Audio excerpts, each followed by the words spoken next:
ఎంపీలు కూడా ఈరోజు జగన్ గారు పార్లమెంట్ వెళ్ళినప్పుడు ఎవరు కూడా పెద్దగా ఆయనకు ఎదురుపడ్డంగానే ఆయన వెంట ఉండడం కానీ లేదంటే వేమిరెడ్డి ప్రభాకర్ రెడ్డి గారికి ఇన్ఫామ్ చేసిరంట ఉండమని, కానీ ఆయన ఏం పట్టించుకోకుండా దుబాయ్ వెళ్ళిపోయాడు.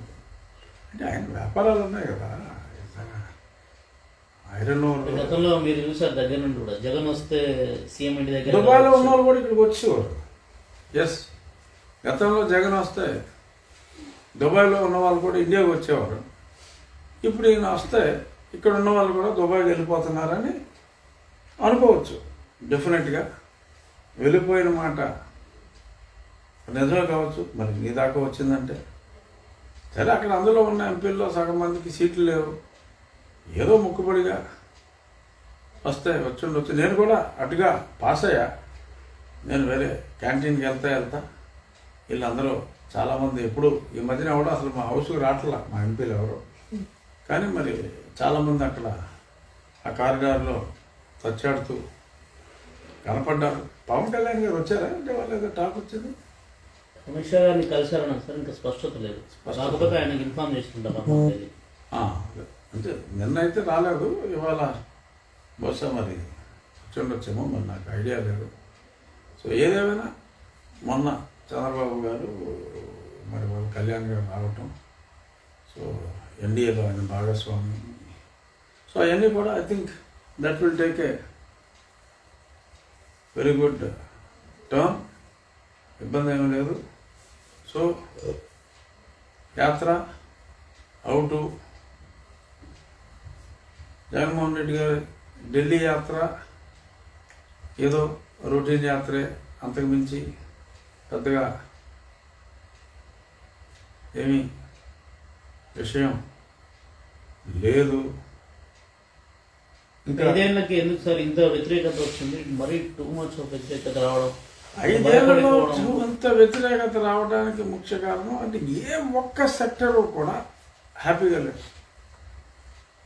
స్త్రీలు దారుణంగా మోసపోయారు.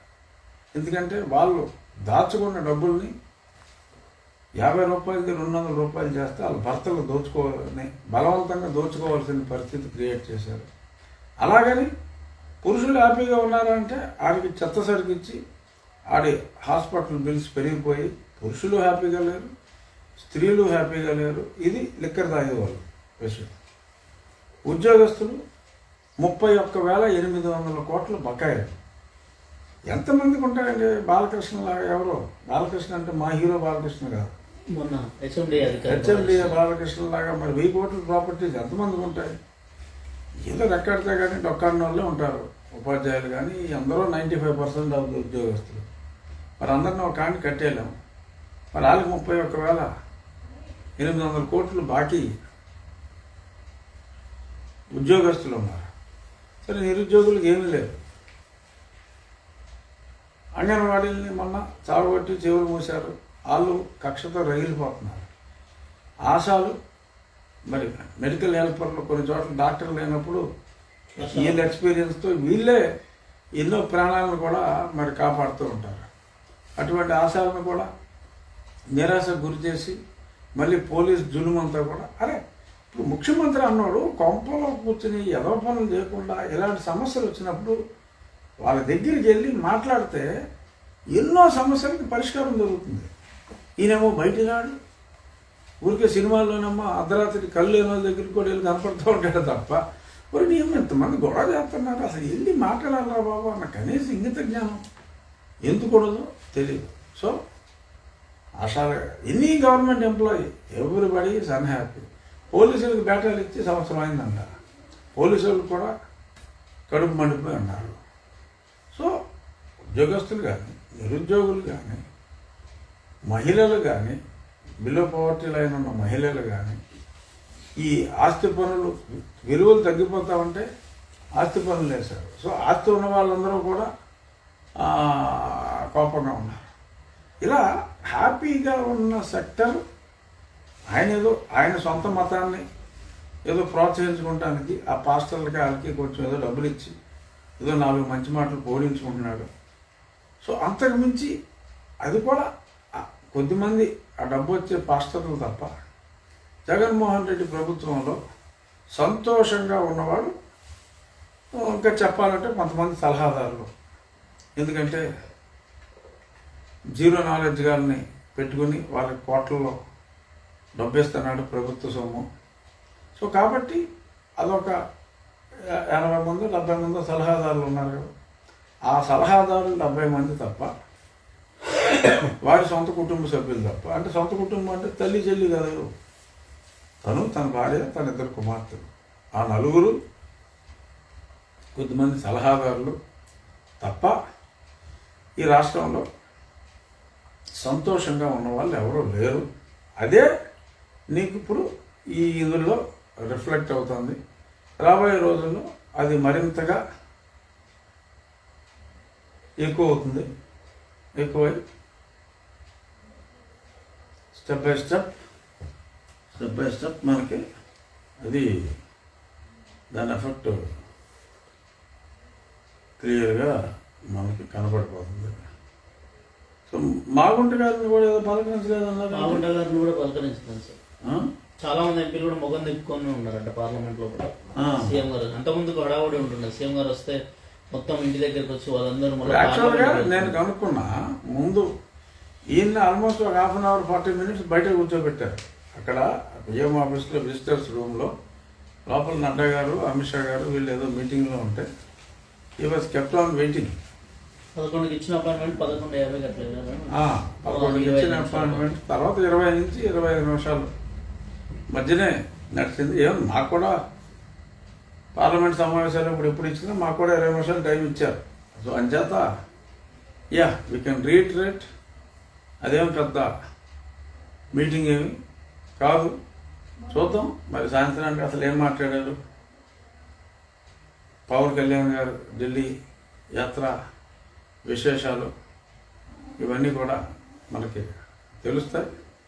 సో తెలిస్తే రేపు రాష్ట్ర వ్యాప్తంగా కూడా చర్చ జరుగుతుంది. అంటే భారతీయ జనతా పార్టీ కూడా మొదటి నుంచి మీరు బల్లగుద్ది చెప్తున్నా 3 ఇప్పుడు కొంత మొన్న చంద్రబాబు గారు అమిత్ షాని కలిసినాక కూడా సోషల్ మీడియాలో ఎక్కువ అయిపోయింది కలుస్తున్నారు అనేది. దాని మీద కొంత మిగతా వారు నెగిటివ్ యాంగిల్ కూడా కనిపిస్తుంది. దాన్ని ఎట్లా చూస్తారు యాజ్ ఎంపీగా? అంటే అస్సలు నెగిటివిటీ ప్రజల్లో లేదు అని మనం మాట్లాడుకోవటం కరెక్ట్ కాదు. డెఫినెట్గా ఉంది.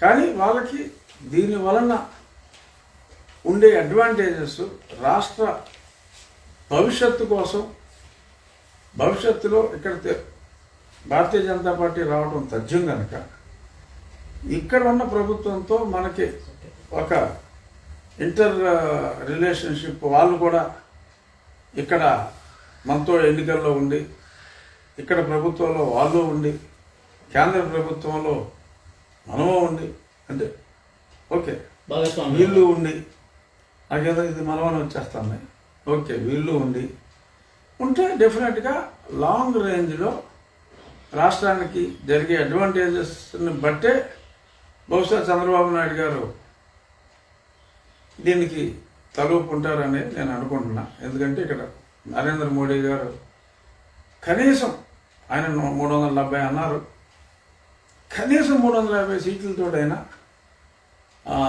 అంటే బీజేపీ అలోన్.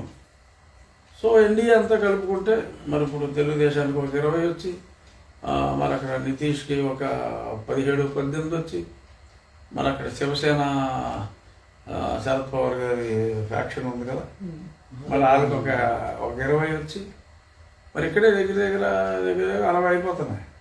అది 350 వచ్చినా కనీసం ఆయన అనుకున్నట్టు 400 సీట్లు దాటిపోతున్నాయి. సో మరి దేశం ముందుకెళ్ళే టైంలో మనం ఇతను చేసిన డ్యామేజ్ నుంచి బయటపడాలి అంటే మనకొక ధైర్యం, అండా కూడా అవసరం ఉంది. కాబట్టి పబ్లిక్ అప్రహెన్షన్స్ని మనం కన్విన్స్ చేసి ముందుకెళ్ళవలసిన బాధ్యత మా అందరి మీద కూడా ఉంది. సో డిసడ్వాంటేజెస్ కన్నా అడ్వాంటేజెస్ చాలా ఎక్కువ. కాబట్టి రాష్ట్ర భవిష్యత్తు కోసమే చంద్రబాబు నాయుడు గారైనా, పవన్ కళ్యాణ్ గారైనా, అలాగే అట్ ది సేమ్ టైం రాష్ట్రానికి ఎంతో మంచి చేయాలనే ఉద్దేశంతోనే భారతీయ జనతా పార్టీ కూడా ముందుకు వస్తుంది అనేది నేను ముందు నుంచి కూడా అనుకున్నాను. కాబట్టి అప్రిహెన్షన్స్ ఆర్ ట్రూ, కానీ advantages were much more for the state. So కాబట్టి అంత సుఖాంతంగా అద్భుతమైన విజయాన్ని అయితే సాధిస్తాం. Thank you.